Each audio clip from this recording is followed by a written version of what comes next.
All right, thank you for waking up early and making it out to this session.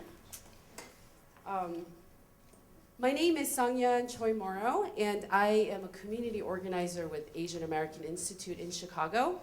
And today we have a pleasure of having three wonderful organizers that work out. All of you guys are from the West Coast, on the coast. So I'd like to do brief introductions, and then we're going to do this more of an informal style. We wanted to really learn from their experiences and their stories more so than teach you theories about what organizing is. We thought we would go a step further and let them tell you what works and what doesn't work and what's been beneficial to them. So we will ask them a round of questions, and everybody will get a chance to answer the questions, and then we'll have some time for question and answer at the end. We would like to encourage you, if any of you guys are organizers or have experience with that, to add and give your insights as well during Q&A. And it's just, we want this to be a discussion, a sort of everybody-driven kind of workshop. Hope that you guys get a lot out of it, and I will introduce our panelists here. We have Mimi Ho. She is an organizer with Asian Pacific Environmental Network, right? Yeah. And just so you know, if I miss anything and you want to add, please feel free to do that, okay? And she organizes in the Bay Area with low-income API community activists working statewide on environmental issues such as the climate crisis. And next we have Jay Conway, who is an organizer with Asian Pacific Islander Youth Promoting Advocacy and Leadership, APAL, right? I got all of it. He's a grassroots organizer working with grassroots leadership development for low-income API youth, also in the Bay Area. And then we have Hyunju Lee from, sorry, that should be the easy ones for me to remember, but yeah. Hyunju Lee is from LA. She works with NACASAC, which stands for National Korean American Service and Education Consortium. Thank you. And she is an organizer, and does a lot of work around coordinating, mobilizing voter education and voter mobilization, and also works with youth in the LA area. So I will go ahead and start with our questions and pass the mic down as we move along. First question I have for our panelists is, how and why did your organization start to organize? You want to start, Amy? Sure. So I guess, so how many people actually think of themselves as environmentalists? You can be very honest. We got 2 in the room. 3, 2.5, 4, 4. All right, 5. So I work at the Environmental Network, Asian Pacific Environmental Network, and I don't consider myself an environmentalist. And I mean that because, I think there's a lot of baggage that the environmental movement has. It's very white, it's about polar bears, it's about, ice caps, and that's about it, right? And I actually care, and I think we all care about people. And I guess I say I'm not an environmentalist, and it is kind of true, Jay knows this, but I actually want to flip it around, that how we talk about the environment in this country is not at all how they talk about the environment in the rest of the world. The environment actually is fundamentally about people. And I actually want to ask if we can cue up the PowerPoint. Let's see. So how many of you live in the West Coast here? Okay, so, most people, okay. And how many people, your generation, you were actually the one that immigrated, your generation, okay? And how about your parents' generation, and your grandparents' generation? And how about further than that? Further than that? Raise your hands, yeah. Okay, so there's a lot of really close connections that we have to our home countries. And I just want to talk about what what's going on in the climate crisis and the environmental crisis right now. That was why APEN was founded, and it's still, actually, it's even more relevant now than ever before. Cool. So again, so to me, the environmental crisis, it's really fundamentally about people. And what we're talking about, you know, what Al Gore and all those folks are talking about, that's about how it's going to affect us. Whoops. So, you know, we've always affected the environment, but the scale that we're really messing with it is just much more intense. The scale of production right now and globalization with just the uber production of stuff across the world is incredible, and that's what's really driving a lot of the climate problems, running out of water, the spoiling of rivers. We have members here at APEN. We actually organize low-income Asian Pacific Islanders, primarily right now in the Chinese community and the Laotian community around environmental issues as we define them. So fighting Chevron plants, fighting the lack of water in our own communities, fighting against the increase in energy prices. So that's the kind of environmental work that we do. So you can see that we're going through our resources way too fast. There's, you know, a third of our Earth's resources actually were consumed in the last 3 decades. And you can see all the statistics. I'm just going to breeze through this really quickly. And this fundamentally is creating problems for our people. Fish apparently are being overfished to the degree that in the year 2050, the edible fish supply is going to be under threat. And as many of us know, a lot of our folks depend on that, both in the home countries and here. Water, half the world's water is polluted. This is Tiananmen Square. You can't even, you know, on many days, you can't see across it. Toxics, it's really about how much toxics are being put in our communities in the U.S. too. You know, all the crap in our communities are put in low-income communities of color, African American, Latino, low-income API communities, and that's the kind of environmental crises our communities face.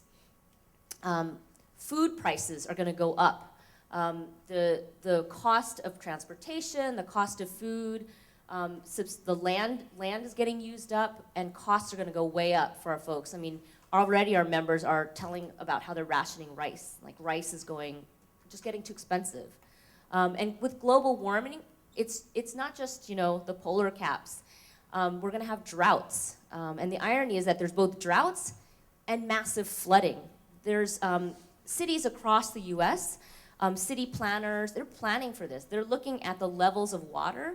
For example, I live in Oakland, and there's if there is like a 3-meter increase in the water, you can look at maps where whole swaths of what we call the flatlands, which is where the low-income folks live, are going to be flooded. And so, you know, I think that's something that we're really going to have to look at. And Hurricane Katrina is just a really, really clear example of where so-called natural disasters are fundamentally show how messed up and racist our systems are. And it's going to hurt people here in the US and also at home. So on the right, you can see droughts in Africa. This is recent flooding in the Philippines. And it's just we're gonna have climate crises like this over and over and over. And so the it's not just all doom, there's huge opportunity. I'm just learning about this stuff, but there's whole industries, Chevron, you know, all kinds of folks who are gearing up to take advantage of this green economy, but not in the ways we want them to. There's going to be, you know, there's all this talk about green jobs and greening everything, and you can see all the marketing. I mean, Chevron is trying to market itself as humane and human, and it's scary. So we're going to see all kinds of things, but and money is going to be invested. There's going to be the economy's tanking, and the only growing parts of our economy are going to be generated by taxes put on polluters. So things called, it's a technical thing, but carbon taxes. They're actually going to be really they're going to generate billions of dollars for government and for industry, but industry is going to figure out how to take that stuff, and basically we need to intervene. So we think that we can actually take a lot of the, we want to figure out ways of getting a piece of that money to not just go to building fancy, green, efficient condos green, efficient condos that our folks can't buy, or Priuses that are unrealistic for most of our members to get. What we want to do is make sure that that money is also reinvested in low-income communities of color. That's who's overburdened by the environmental crisis. So transportation, clean water, green jobs, affordable housing, energy. So in many ways, it's just getting back to the basics of reinvesting in what we already care about. And that's what we need. So that's what I'll end with, and just really appreciate you guys being here. So Just for the newcomers, the folks that just arrived, I just wanted to recap what we've been going over. We just introduced ourselves, and we're basically doing Q&A, and I also want to invite my co-moderator up.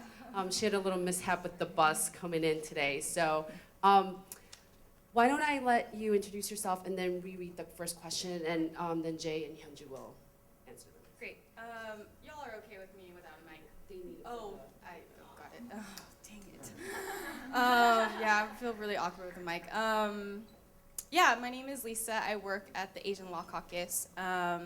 And I know Hyunjin kind of went through the vision as far as this workshop, and we really appreciate the speakers coming in and basically letting us pick their brain as far as really what's really happening in our communities as far as organizing around campaigns and what that means. So just a little bit about Asian Law Caucus. We have been around for a very long time, but a little bit of what I do, I work with Asian undocumented youth and do some community education work around comprehensive immigration reform. So we're definitely seeing the impact in our community, and really appreciate everyone here. And hopefully we'll be able to have a really great dialogue. And so we went through the first question already. No. Oh, okay. Thank you. The bus in the Westin. I'm not a fan. But so how and why did your organization start to organize? And yeah, Jay. Can I, if I talk really loud, could I relay the mic? It's a direct feed to the camera. So when I hear my voice, just, okay. We can bring the volume down on the speakers. It's all good. It's all good. Can you hear me? My name is Jay. I'm with Asian Pacific Islander Youth Promoting Advocacy and Leadership. We are a youth organizing program in Oakland, California. We started in 1998 and are going on into beginning our 12th year. Developing young people, organizing our communities, and shaking things up. My presentation wasn't as good as Mimi's. I have mine right here on my little notes. But I'm not going to even use that because I can't read my writing. I do want to say that the why and how, or the how and why.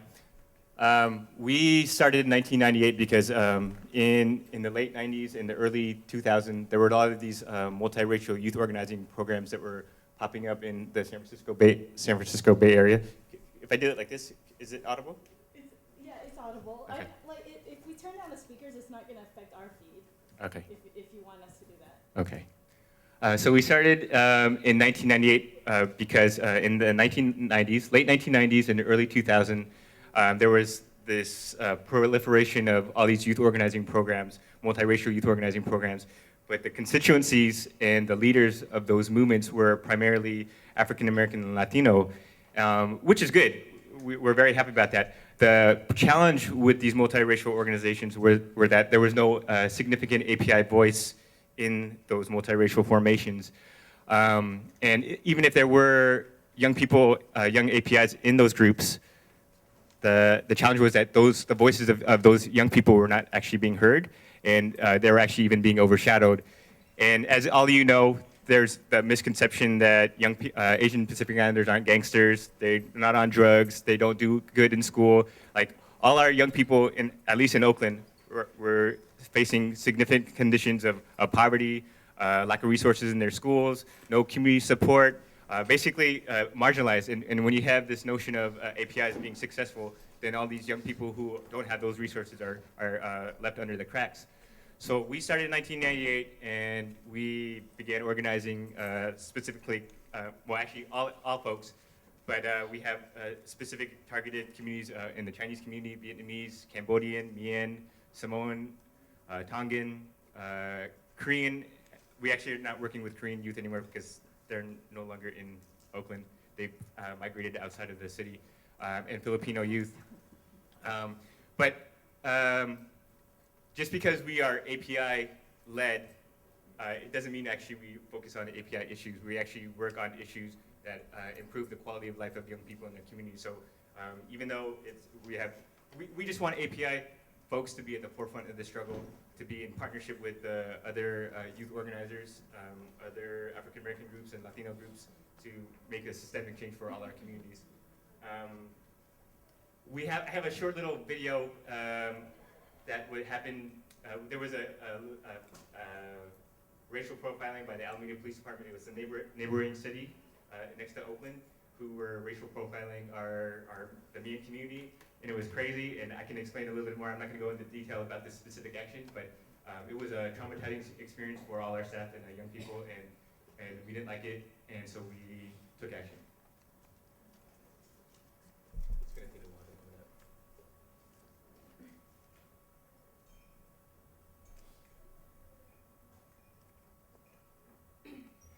Hundreds of protesters descended on police headquarters in the city of Alameda tonight and complained loudly about a recent investigation of a high-profile homicide.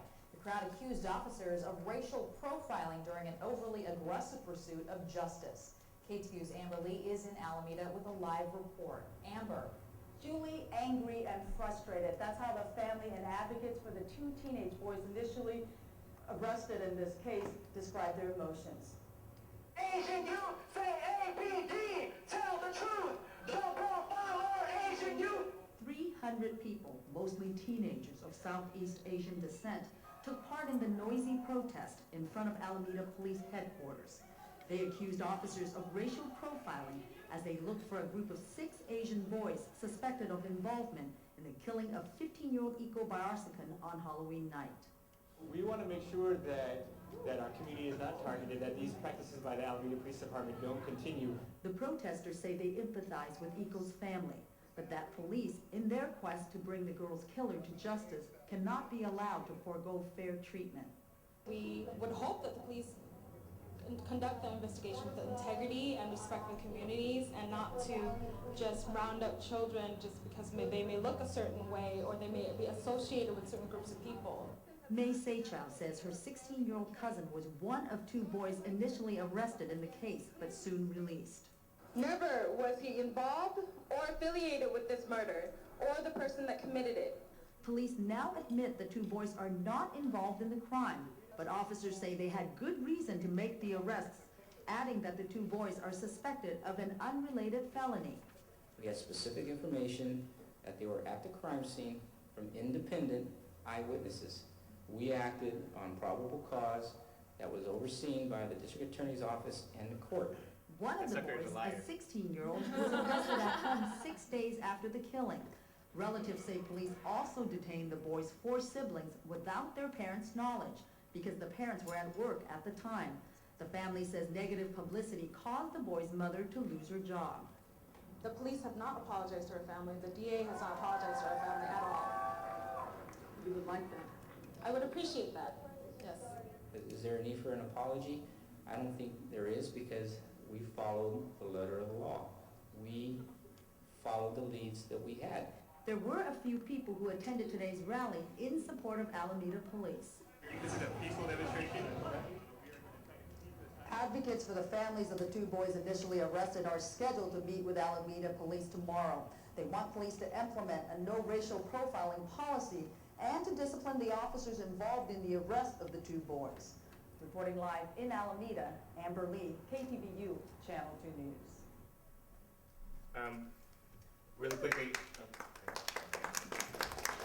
Really quickly, I'm not going to go so much into that particular case because actually it's going through litigation right now. And Asian Law Caucus is actually in the proceedings of moving forward with that case, so I can't talk about the specificities of the issues that are happening there. But I just wanted to point out that the Alameda Police Department, it's the neighboring city to Oakland, and it's a predominantly white community and pro-military community. And so these cops basically had cowboy mentality and thinking that they can just go into any neighborhood and coming into a jurisdiction that isn't even theirs, basically terrorizing the Mayan community, going into people's homes, going into the schools, coming into our offices with rifles. It was a really traumatic experience. And the thing was that they didn't know who they were messing with, and they didn't realize how organized we were as an organization. And so they thought they could just walk into any community. Had these young people not been a part of our program, they would not have any kind of recourse. They would have not been able to voice their concerns. They would have actually been silent through that whole process, and then just have this relationship with the police of total distrust. And they still have distrust right now. I express this because the power of organizing is a crucial tool to win systemic change. It's a lot more harder to do than policy work or even legal work, but it's about empowering people to try to make these changes in our community, because it's not going to really have. It's a multi-pronged approach that needs to happen. We feel like empowering a whole bunch of people is the best way to actually change a capitalist system. Did you want me to talk about how? Or how we organize people? We can do that later. Okay. There's a question that. Hello, everyone. My name is Hanju, and I work for Causecast. I won't say it again because it's really long.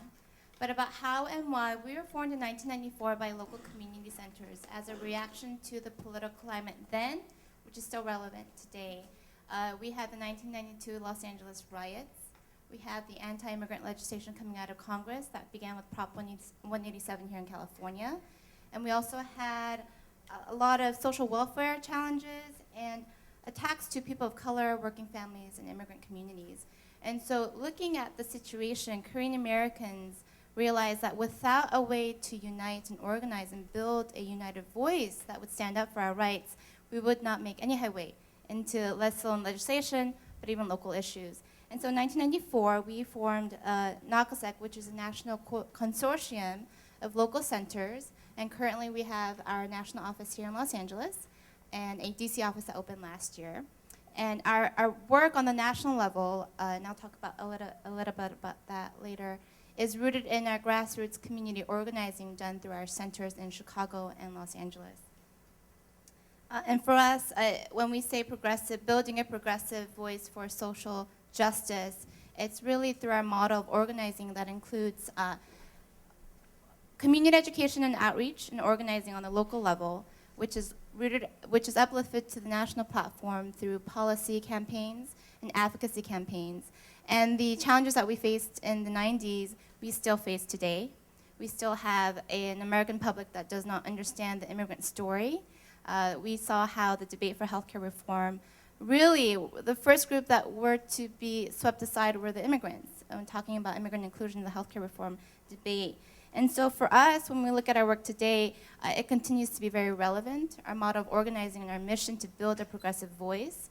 For the Korean American community, not only is it to fight for immigration reform, to fight for healthcare reform, it's to fight for LGBTQ rights, it's to fight homophobia within our community, and also protecting our voting rights, protecting the civil rights of our community, as well as all immigrant communities.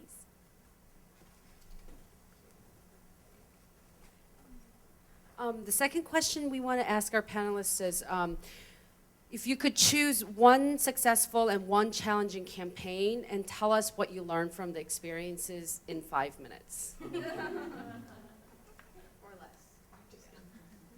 Anybody want to start?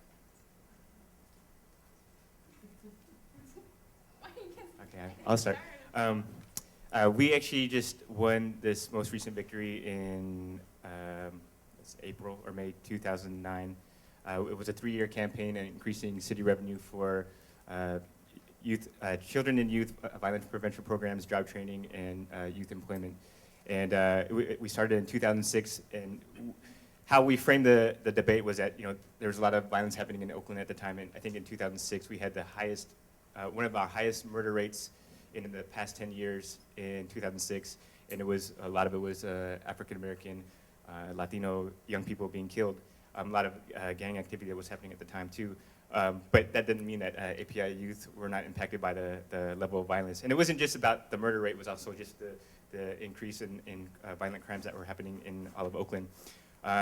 So in response to the violent situation, obviously there was pro-punishment policies that were being handed out, but we felt that if we increased resources and opportunities for young people to be disengaged from the high-risk activities, it could channel people into these more positive social activities. I mean, that's not really the case. I mean, I think, okay, I'm not gonna go into that. But what was successful about this campaign is that, you know, it took 3 years for us to get this moving along, but we had young people at the forefront of the struggle. We prepared them to speak with our city council representatives, our mayor.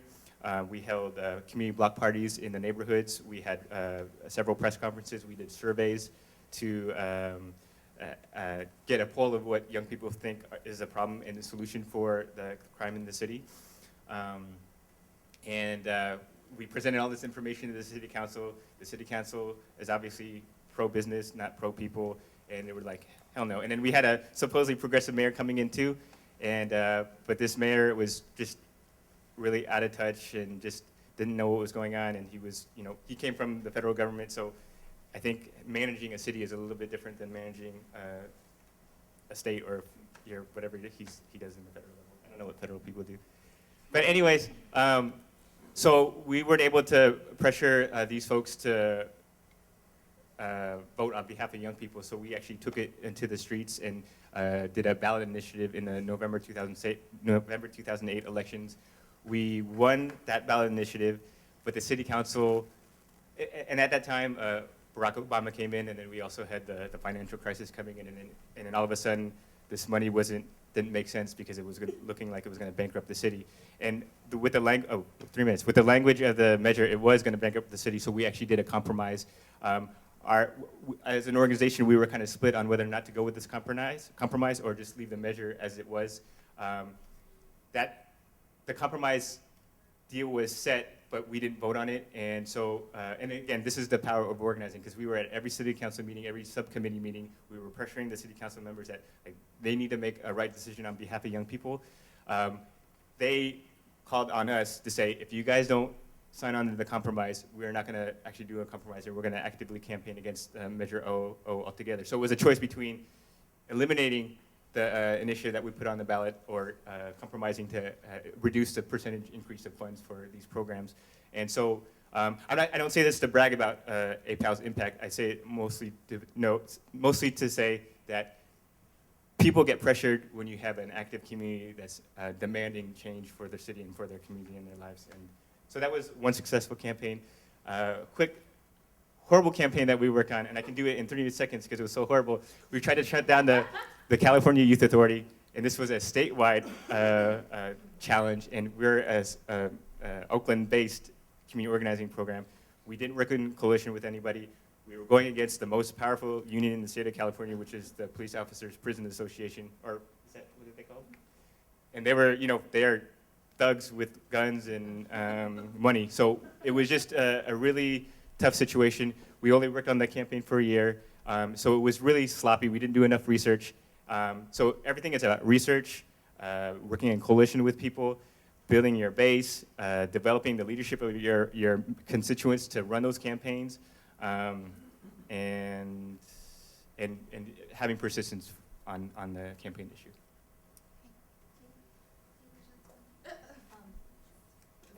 So I guess, well, first, I'm just going to ask everyone to stand up for a second. I was like, it's early in the morning. Maybe people were partying too hard last night.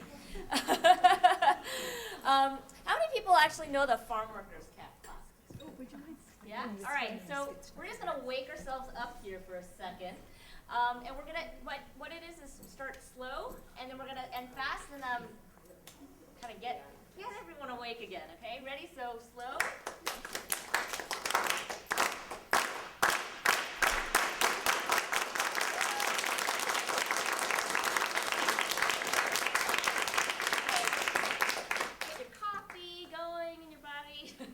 All right. So and one more thing. in the Filipino community, we do this thing called isang bagsak, and it means one down. So I'll say isang, and then you guys say a clap or a stop or go whoo. Okay? We usually close that off with a unity clap. Isang bagsak. There we go. Yay! All right. So thank you. I was like, they're in pain. Kind of wake everyone up. So I guess I wanted to just, you know, how many people here have been in kind of a huge victory campaign, something that you really feel excited about? Not much, huh? How many people were in campaigns where we lost? Okay. So, I mean, I think all of our work, I mean, the environment that we're in right now is crap. Even with Obama in administration and all that stuff, the legacy from just decades of neglect in our communities is still here. And so I think it's really important that we be really honest about what successes and challenges are, but a lot of our stuff is actually, you know, a lot of bad situations that we have to turn around and keep fighting and really make sure that our members and ourselves are really looking at the incremental wins and victories and really celebrating those along the way, because it's going to be a long, long road. So real quickly, we at the Asian Pacific Environmental Network, we were set up 15 years ago, and one of the big things we organized around was a huge Chevron plant in Richmond. And it's Chevron it made $23 billion in profits in 2008. It's the third largest U.S. corporation, sixth largest global corporation, and you know, I would say it's both. I'm going to share both. It's a campaign that's challenge and successes. So the huge challenges. I mean, well, we actually. Well, I'll start with some successes first. So we've been fighting Chevron because we have families who are suffering in the shadows of Chevron. We have kids who were actually, instead of having fire drills and instead of having you know, the normal drills that people have, they have Chevron accident drills. People are told to hit the floor, go under the tables, put tissues over their face as if that was going to help them when there's a huge explosion at the Chevron plant nearby. And I was going to show a video, but I think we probably are not going to have a lot of time, so maybe I'll show it if we do at the end. But basically, we have been fighting to make sure that we lower the, there's a fight for dirtier, you know, Chevron and other oil industries are basically trying to, they're running out of stuff. And so they're digging deeper and deeper for the crappier and crappier oil. That means that the stuff that is processed is going to be worse and worse for our communities. So we had a huge victory. And it was a combination of legal, science, and organizing strategies. We won a huge lawsuit last year to stop an expansion of the Chevron refinery in Richmond, which is huge for the this level of stoppage of expansion has never happened in the country before. So we were really, really proud of that and excited. It's also the hugest challenge because, actually similar to your campaigns, what happened is in this economy, when you stop jobs, you're seen as job killers, you know, and all of a sudden, people don't care about the health of the Laotian folks or the black folks in the community. And we went up against the building trades in Richmond. Basically, 1,000 jobs were stopped when this refinery expansion stopped. And so all the headlines in the paper were huge, you know, job killers, environmentalists were, killing jobs, and not in this economy, it's, we can't take that. So it was really, it's been really challenging, but I'm really excited actually because I think it's, there's a lot of rhetoric out there about green jobs and the green economy. This is a huge opportunity actually to make sure that unions and community are not in unity just when we're talking about green jobs for union members, but actually also when we're talking about making sure that public health of the community is right front and center there too. So actually on your chairs, you guys can, there's postcards. If you guys can take one of these and just take 30 seconds right now, these postcards are actually to support our campaign in Richmond, but also more importantly, we actually want to make sure to stay in touch with every single person in this room. I know we're on many listservs and whatnot, so if you don't want to be on our listserv, please write that on the bottom and we will respect that.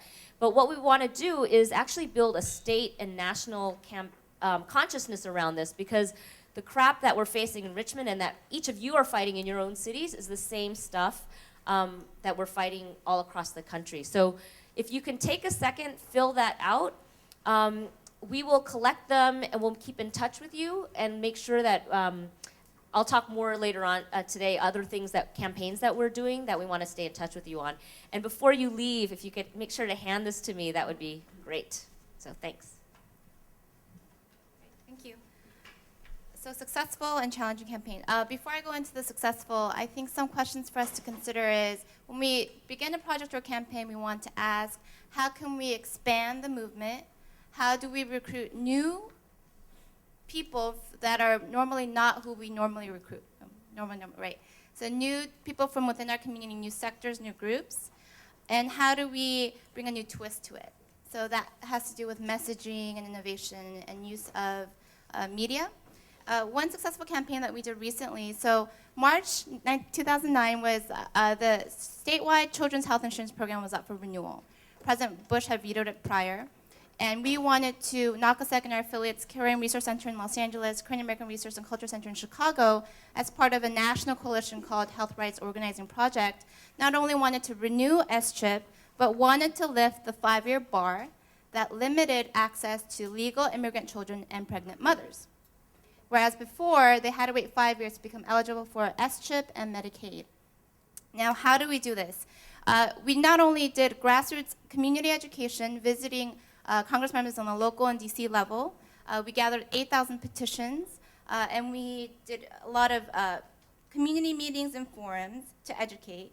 But we also did a project and a call out for artwork by children, talking about why healthcare was important to them.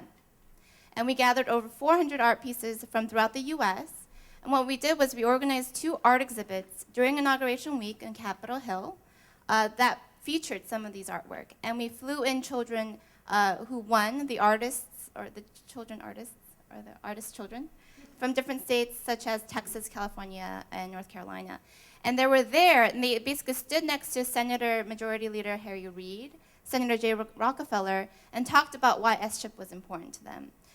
The mainstream media really picked it up. It had made a huge impact in our advocacy work because we brought real media, real spokespeople, children who, in their own words, talked about why SCHIP was important to them.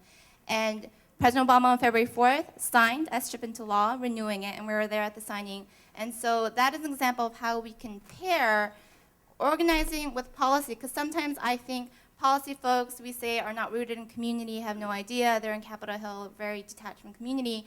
But there are ways that you can use different tactics to build a comprehensive campaign that is effective. So that's one successful campaign. A challenging campaign that we faced recently was, so during the November elections, as you know, Prop 8 was on the ballot. The Korean Research Center in NACASEC, we've been doing a very comprehensive civic engagement program for many years, since the mid-'80s. And we always take stances on initiatives that impact immigrant communities. And of course, we wanted our community to vote no on Prop 8. But because of capacity, we prioritized different ballot measures to do extensive door knocking, phone banking, all that stuff. We realized, however, really late in the game, to be very honest, that within the Korean American community, there was no voice on the No on 8 campaign.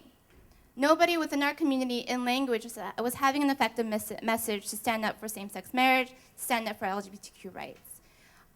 We were shocked because we basically mailed a voter guide and we said, vote no on Prop 8. And we mailed it to about 10,000, I'm not sure, a couple thousands of Korean American voters in Los Angeles County. And we got a huge backlash from our community. We had community members call our centers, visit our centers, call the cell phones of our staff, basically attacking us and threatening us. How could you do this? How could you not vote yes on Prop 8? How could you promote same-sex marriage?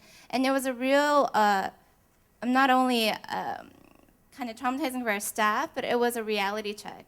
We knew that LGBTQ rights was an issue that we had to address more. But the level of homophobia, how deeply rooted it was in ignorance, we didn't realize that. And so it was a real challenge for us. I think a lot of our partnership with churches fell through, and we're still working to rebuild. But this challenge is an opportunity, right? We always have to look at problems or challenges as opportunities for us to educate. You know, for example, the hate crimes law that just became law is an opportunity for us, again, to educate our community on the issue. And post Prop 8 and post-election, we decided that it's time up. Oh, I'm sorry. And it's a long-term, we need a long-term campaign. Our community is not at the point where it's a ballot measure issue, but it's more like how do we build tolerance. So we've organized a LGBTQ ally group that's long-term and focused on community education. So it's a challenge, but again, how do we make it into an opportunity? So the next question we have is sort of what are the limitations of your organizing model and how would you adjust it to be more effective? And maybe we can start with you.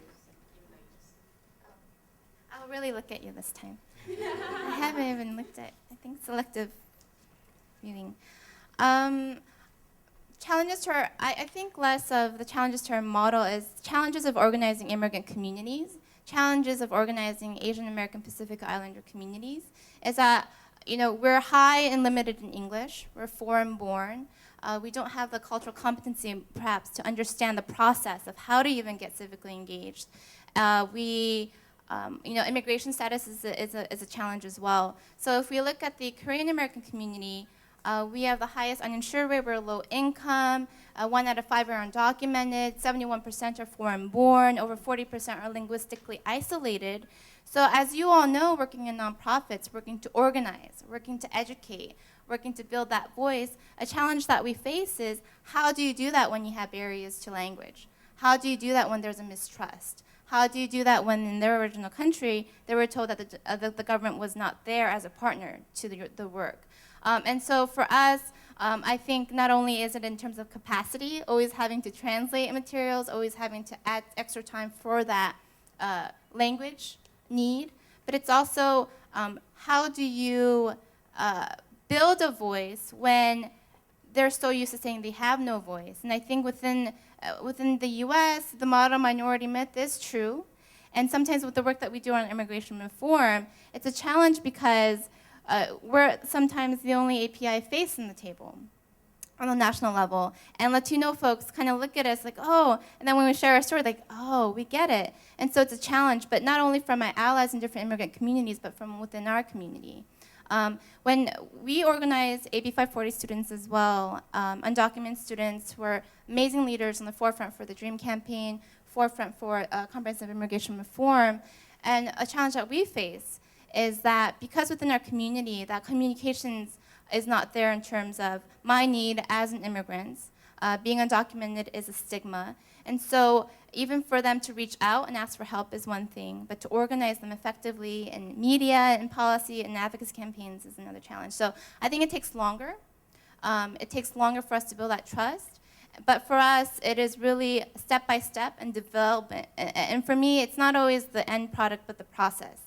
The process of how we organize, the process of how we build the relationships. And we all know our work is just always about relationships at the end of the day. At the end of the day, that's what it falls on. Right?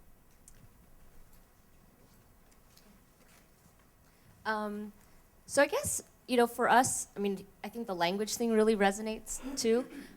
We have 3 dialects, so like Laotian dialects that we organize in our Laotian project, and 2 Chinese dialects. So when we get our members together, that plus translation in English, it's 6 languages. And so it's really challenging, but it's actually, I think, what's really critical in our communities. It's just bottom line. So I guess, you know, the thing I really wanted to highlight, I do want to show a video of actually some of, you know, what our model is. And then, but before I do that, I want to just say what it is that we want to fill in. And, you know, we do mainly community organizing, direct of membership of low-income communities in Richmond and Oakland. And I think there's a few big gaps in our work. One is that people like everyone in this room, we haven't been able to engage quite in the same way because the amount of time it takes to actually organize, and you'll see in the video, in those 6 different languages, in our communities. It just takes enormous effort. And so something that we're doing very consciously right now is to build what we're calling sort of an activist API base. And basically, people who are children of our members, who are in community colleges, who are also working class background, but now are able to, bilingual and can get out there, people in this room, people who care. And so we're actually, those postcards I actually asked you to sign, if you really can sign them and give them back, because we're consciously trying to make sure we stay in touch with a broader set of people and engage them in what we're doing on the ground, but also actively, we're going to need to mobilize in a totally different way at the state and federal level if we want to win, and we need everyone's help in that. So I'm going to actually play the video. This is a video of our campaign in Chevron, and you can just see sort of the work that we're doing to make that happen. So this is a toxic tour, a vehicle and tool that we've been using to just illustrate what we face in Richmond. And this is you'll see an เค accident. มีเวลามันอุบิเหตุขึ้นมานะอุบัติเหตุเรื่องเคมีขึ้นมานะในครูหันเอาเจียห้องน้ำหันให้เด็กน้อยหันให้นักเรียนหันปิดหูปิดดังแล้วพวกเจ้าว่ามันจะได้ผลประโยชน์บ่เจียห้องน้ำซื่อๆ There's violence everywhere. การทารุณมีอยู่ทุกบอนมีอยู่ในเฮือนมีกับพวกเด็กน้อยแกงยาเสพติดและสารเคมีต่าง And like the chemicals and stuff. ๆในเมื่อวันที่25เดือน3ปี1999มีสารเคมีเกิดอยู่ในการต้มน้ำมันแซฟรอนอยู่เมืองริชมอนด์แคลิฟอร์เนีย So this is Richmond, California. There was a huge refinery explosion in '99, and พวกที่อยู่บริเวณอ้อมข้าง thousands of people went into the hospitals, and basically no one who spoke any language besides English knew what was going on. People just went on with their day and found out at the end of the day what happened. ทางหลังบ้านอยู่ So people continue to be outside. This is one of our members. Their kids were playing in the yards, didn't know what was going on. And I heard that again. And I had thrown up at school, and then also when I got home, I also threw up again today.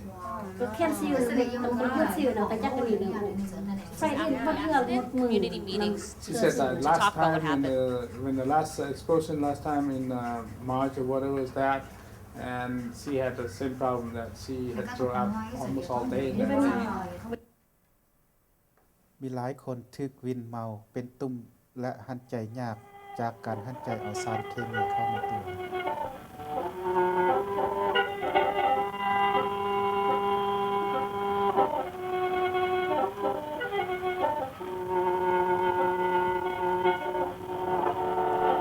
ชีวิตการอยู่ประจำวันอยู่ในเมืองลาวเริ่มตั้งแต่อายุ 18 ปี มารับใช้ข้าราชการทหาร จนกระทั่งมีการเปลี่ยนแปลงระบบกรมนิ So this is actually a video that's on our website, and it's about 17 minutes long, and so you can look at it on the web. But basically, that's a big weakness I think in our work is communications.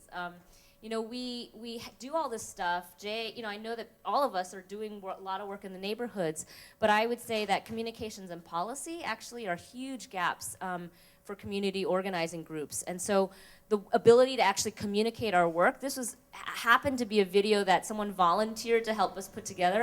It was the first time we were actually able to show and communicate what the heck we do.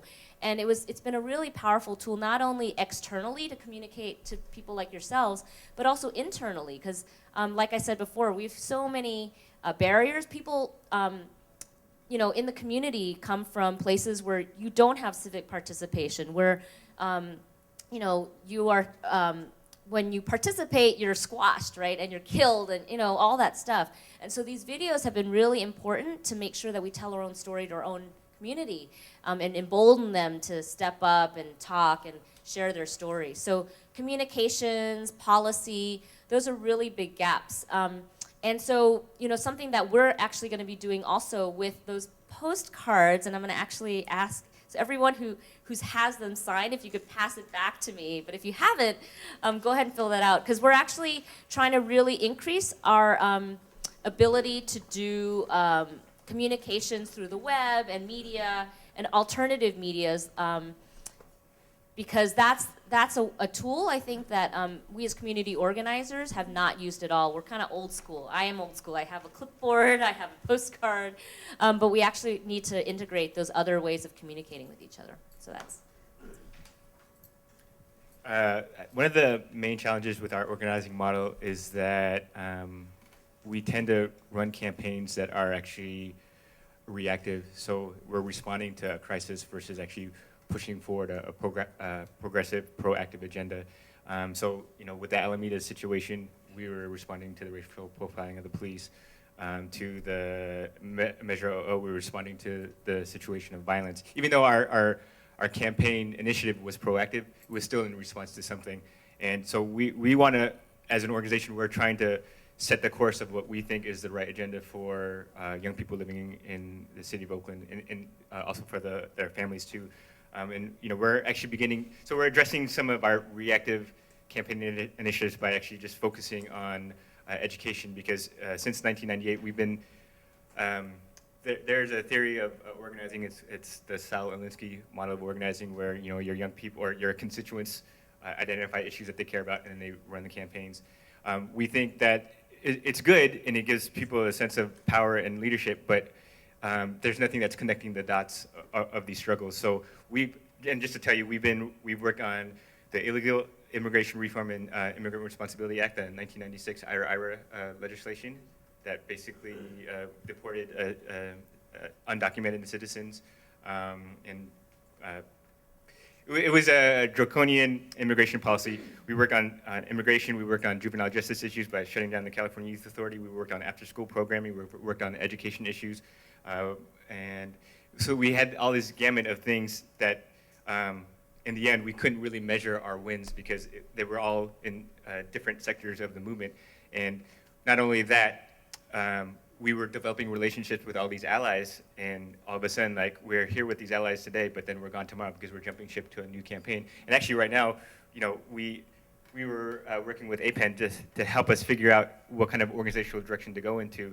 And with ecology being a very critical moment in our lifetime, and it's something that everybody needs to be conscious of and recognize, we just felt like, for us, it doesn't. Young people are experts in education because they're experiencing the situation of going to school and having violent cultural environment, bad teachers, lack of resources. They're the experts and they can articulate the very things that young people need to be successful. With ecology, it's a little bit more of a struggle because you can't measure toxins in there. Young people can't see it. You can't see the poison in the water. So so that's why we have folks like APEN doing their thing, and then that's why we had to concentrate on a particular sector that makes sense for our community. So our organizing model is now beginning to focus on education with making sure that we have a lens on racial equity, economic justice, and environmental health within the school system, and the school being the site of struggle, and the school district being the site. Other problems. Our other problem is something that Mimi also mentioned too. We organize young people, and it's majority high school age youth, but once they graduate high school, they can still participate in the program, but it's so centered on high school young people. And for me, that kind of, it hurts me because when I see all these young people coming out of the program, I don't know where they're going. And so we're trying to figure out how to build the capacity of young people to be connected into other organizations. So we've been working on creating this Asian Pacific Islander pipeline, activist pipeline project to connect young people into these, their mass-based organizations that exist in Oakland, like APEN. But we were concentrating on folks, volunteer-based organizations. But at the same time, there are also challenges with connecting these folks to these organizations because they don't necessarily have the capacity and the skill set to bring in these young people. So we're also thinking of expanding in terms of organizing at the college level. We have 3 community colleges in the area: Alameda, Laney College, and Merritt. Anyways, we're trying to organize those young people because we're looking at. Campaigns are very important, and we want to make sure that we have wins for our community, but it's also wanting to create movement leaders that are continuing to participate in the long-term struggle for social justice. Because once you win a campaign, it's like, oh, we won, cool, I get my thing, I'm going to bounce and I'm going to go do my thing. But if we understand the conditions of capitalism and it's about greed and profit and it's about destruction of communities, then the crises, the campaigns and the reforms that we create to make a better world for people are going to continue to exist because capitalism as a system is economically destructive, and so that's our problem. So we got to try to fix that. Thank you. I just wanted to add something very quick. I know we're short on time, but and this may or may not resonate with folks, but just quickly, like our challenge at the Asian Law Caucus is trying to do a three-prong approach of doing like organizing, legal framework, legal direct service, and policy. And so oftentimes you'll be the only organizer in your organization and you feel very overwhelmed with sort of the capacity of what you have to do. And so that really leads into our next question as far as really what it means for yourself, and if you end up being the only organizer in your organization, and what that actually means. So the final question is, how do you sustain yourself as an organizer? So even though our whole organization is organizers, we still have that same problem. So I think, in fact, it probably makes it worse because we got a lot of us kind of, and the culture of it is sort of, there's all these crises that people are facing and it feels really urgent all the time. Oh, you're supposed to do everything. And I think all of us, whether we're in different even if we're not in organizing groups or we're, in other sectors or there's just, I think everyone in this room, there's huge crises facing our communities and it can all feel really important right now.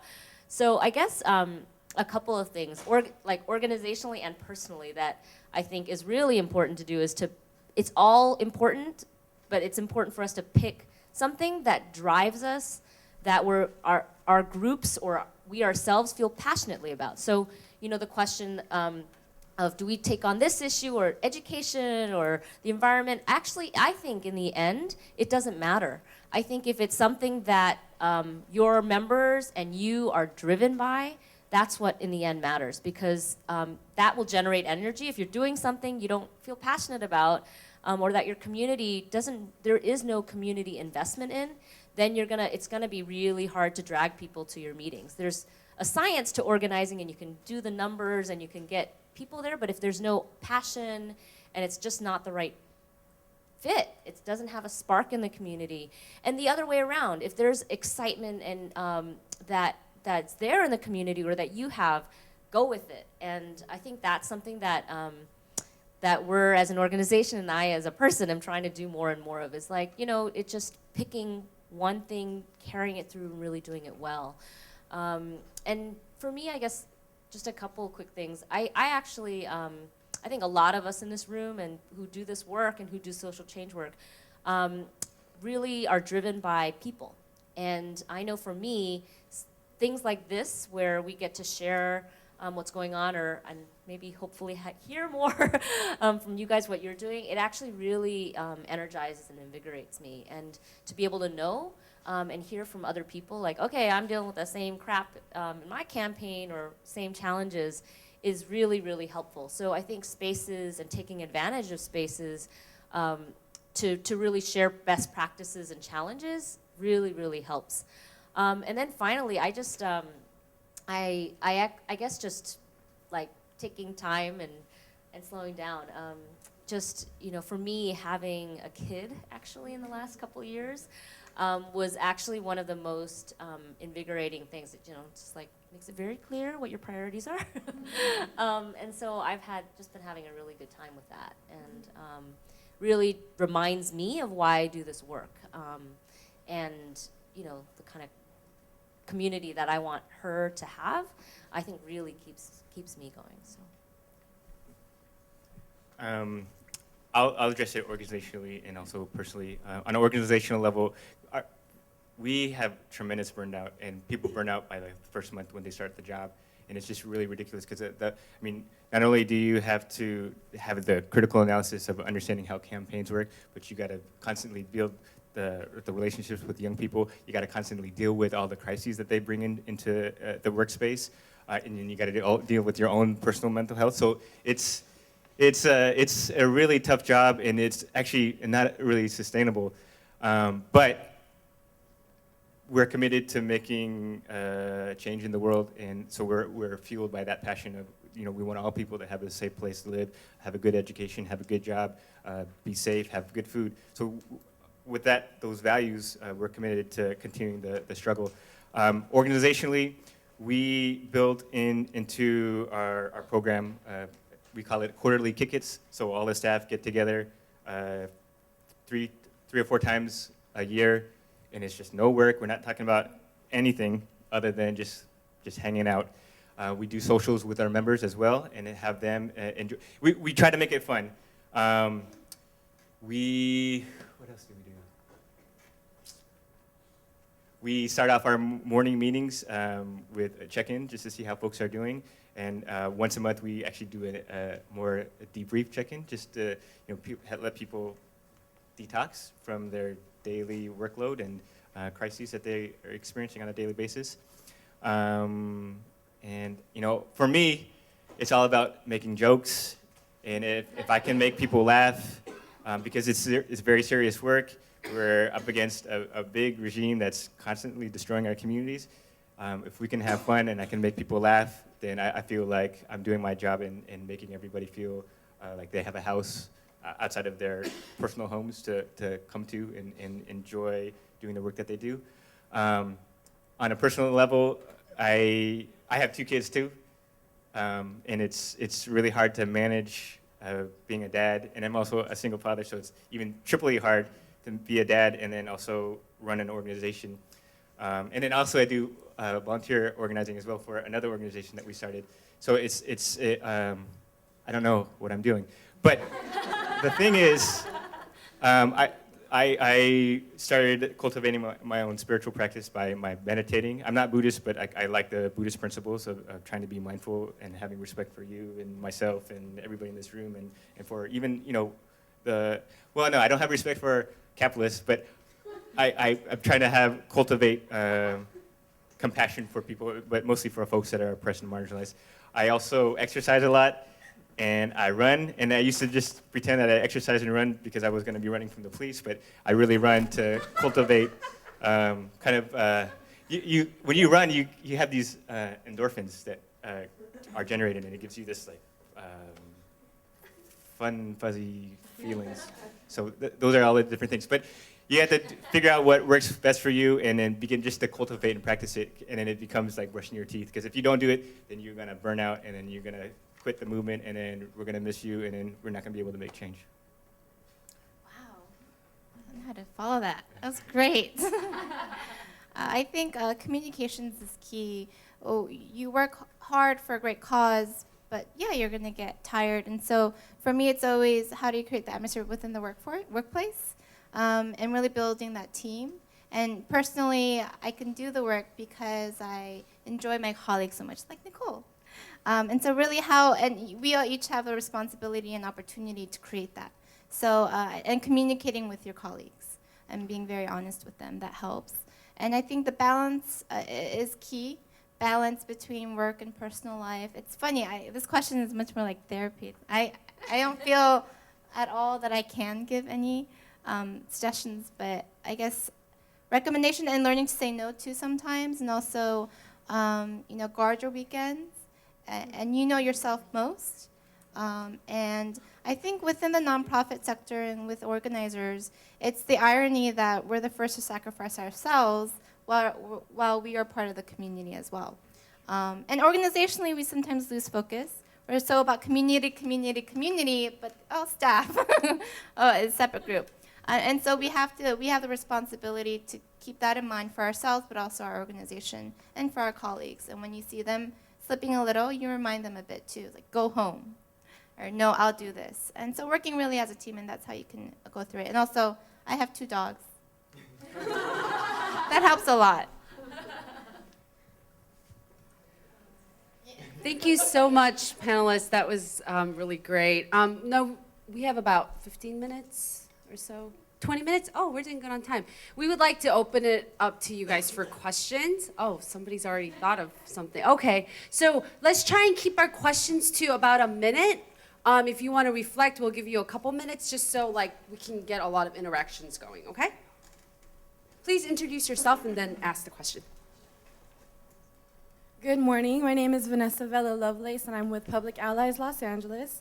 I'm also a Master's of Public Policy student interested in something Mimi had mentioned about policy and communication.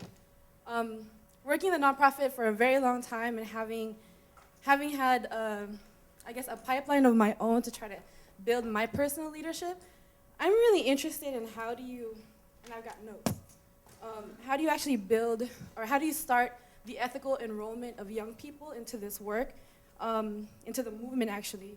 How do you maintain that passion? And gosh, how do you build coalitions of people who understand this work?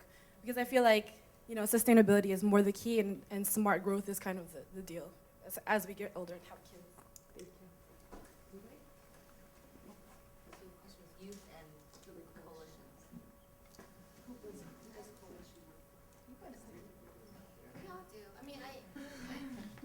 When we talk about ethical, what was the term? Ethical enrollments of young people. That's nice. I haven't heard that before. Ethical enrollment. I think the challenge of organizing youth is how do you retain and how do you continue their leadership development. And so it's hard to do internally. So I really like the activist pipeline. Great name too. It's a great idea. But with our model, because it's actually service with education with organizing. And for us, everything is an opportunity to organize. So for example, at workshops or services that we provide for AB 540, any foreclosure, any Medicaid, there's a organized group that could embed them into their campaign. And so with our youth, a lot of our youth we organize actually came as clients, received AB 540 help, and they were organized into our year-round youth program. But their leadership development continues with internal and external trainings. We've found that trainings and retreats are really vital because young people want to learn. Young people, and the people that actually stay with you after a while are the ones that are the most ambitious, the potential leaders. And so we try to do on-site, off-site, and really opportunities for them to meet other youth. So for example, we have a summer youth empowerment program, and one of the most amazing moments of that program is when they go and they drove actually to San Francisco last year. And then met with API youth leaders up north and learned about their work. And so they really were rejuvenated by that program, by that summer, and continued to work with us throughout the year. So I think that's one part of your question, but just continuing their growth. And sometimes it's challenging. So whatever you want to do, you have to make sure you have staff to do it too.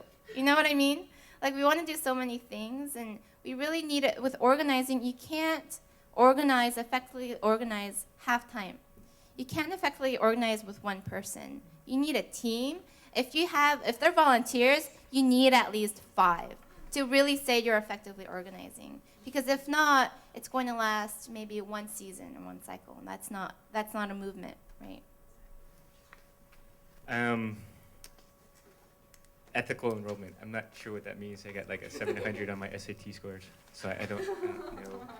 But it's identifying your mass leaders, who they are, and it's also you have to deal with the material reality of what these young people are experiencing. So if they don't have any money, it's going to be really hard to. And you don't want to have your leaders being motivated by money, but in our case, like Oakland is so poor, and the young people that we serve, who are our organizers and leaders, they have no means to income. So we actually identify our mass leaders, and we actually give them stipends, and so they're responsible for recruiting young people. We actually open up our doors for everybody. So our young people can be racist, homophobic, sexist, all these different things, but it's having trained mass leaders who have the political education and then also having an organizational structure and culture where sexism, racism, homophobia, all that stuff is not tolerated, and then we're on people's cases about making sure that they come into the environment with healthy healthy language and healthy mindset. And so we organize 300 young people every year. And so I guess the main thing is how do you bring them in is again, identifying the mass leaders, doing a lot of good political education.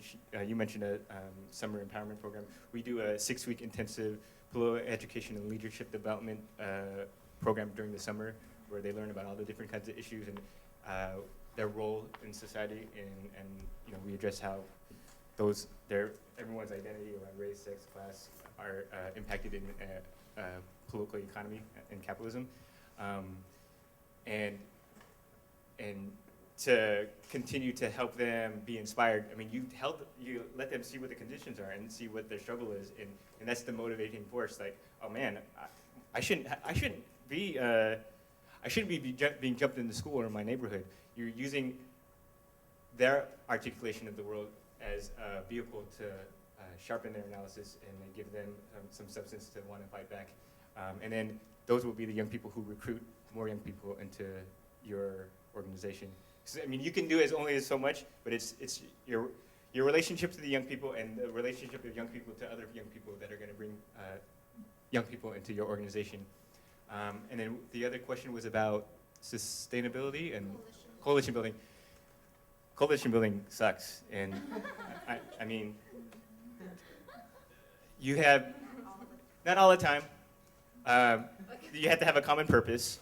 The organizations that are in there, you might not necessarily align, as long as you stay principled to what your organization is about and you're all together developing a strategy that's collectively understood and collectively planned, and you working together with them and making sure that there's a lot of communication. Because with this Measure OO campaign that we just won, it was a coalition of different youth advocacy groups, youth service providers, and they all had different ways of how they were going to win this struggle. And we thought the majority of the folks were stupid. But we were persistent about what our strategy was, and honest with our strategy. And you know, in the end, they came around to what we thought was the appropriate tactics and strategy to win the campaign. Yeah, coalitions, they can be good, they can be bad. You just have to find right partnerships. If you're talking about alliance work, that's a totally different thing, or networking, because then you're aligning with folks that you trust that are part of your community. But if you're trying to win an initiative that involves different members at the table, then it's just understanding that you're not going to be in agreement with all the different folks that are at the table. Does that make sense? Did I answer your question? Yes, you did. Is there more that I could go on, but I don't want to. Question, we just get variety. Yeah. Oh, sorry. And let's keep our answers to 2 minutes. Yes. Thank you. Did anyone else? Yeah, the gentleman who was. I just need to know concerning Chevron. Isn't it the county's responsibility to have a disaster preparedness plan? The company? The county or the municipality. I find it very strange that this was totally left to the company itself. And who will have legal responsibility in relationship to, for example, people who are damaged and so? I am coming, by the way, from Oslo, Norway, and I represent the Immigrant Council of Oslo. Just for the video, the question was, so who was responsible for the preparedness, and why wasn't the county involved? So the county was involved. In fact, our campaign we went to the county of Contra Costa, which was where we are, and fought for a multilingual warning system, and actually won it 4 years later. So it wasn't in place. It was not in place. No, it was a you know a sound and then a phone system, all in English. And so in Richmond, which is huge immigrant community, we got them to make the phone call system in the different Laotian languages. Now, implementation is really hard too. We've had to get on the county's butt to actually make things happen. So I guess what you're saying actually brings up a bigger issue for me, which is I think in the end the company damn well should be held accountable because they take so much public money. They get tax write-offs. They take up all, Richmond is poor as heck, and it doesn't have services because Chevron, it's a company town, and it's really archaic. I won't get into the details, but there's formulas that were made in the beginning of the century that have locked in these just huge tax breaks for Chevron. So I think the challenge for all of our work, though, is that the easiest targets, I think, to hold accountable are public entities to then hold the private entities accountable.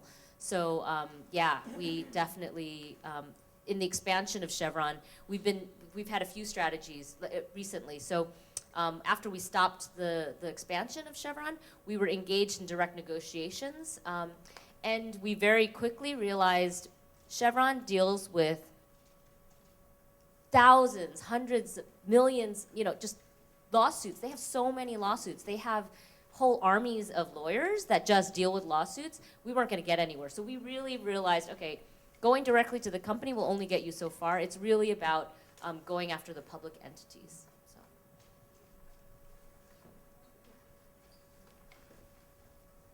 Hi, I'm Annie Lee. I'm from NAPOF DC, and we're trying to organize nail salon workers out there and having quite difficulty because of the language barrier, and as well as first generation folks are a little harder because their lack of education and not having the availability to access education about the toxins and whatnot, and their lack of opportunities to go work somewhere else. And so my question is, how do you gain the trust within the working environment and kind of educate them as well without looking like the bigger brother with this privilege coming in, And that's what I'm struggling with, because a lot of them are saying, well, we have no other choice. Like, we know that there might be some toxins and cause some health issues, but what can we do about it?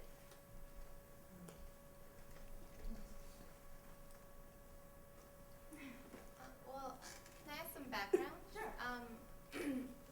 What is the goal of the organizing of the workers? Well, first of all, we want to educate them about, because there are so many different chemicals and toxins within nail products, and so we want to let them know that there are safer products out there that they can use to create a safer environment within the workplace. And so first, there's a few battles, because it's like the owners, they choose what products they buy, and so whatever is cheapest is most likely what they choose. And because right now the FDA doesn't have any regulations on cosmetics, and so they can kind of go and choose whatever it is that they want. And a lot of the times they choose the cheapest, which is the most toxic to the workers. So the workers, we first want to educate them about,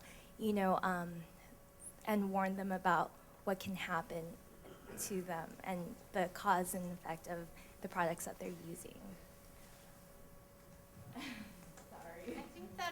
I think this is a good example of sometimes we identify a problem, but what I'm not unclear about is you educate them so that they're empowered to advocate to the owners, but then you don't have any regulation of what products they use, so they have no incentive to change. Yeah. So your organizing tactic, your strategy, is actually just to educate them so that they are aware of their situation, but they have no power to change their situation. Or do you think that if you organize most, that they can actually build a voice to talk to? Have you tried to reach out to the owners? We're in the planning phases right now to see what the best approach is, and so. Yeah, it's a really interesting. It's kind of like how did labor organizing begin, and it's difficult. Again, immigrant community.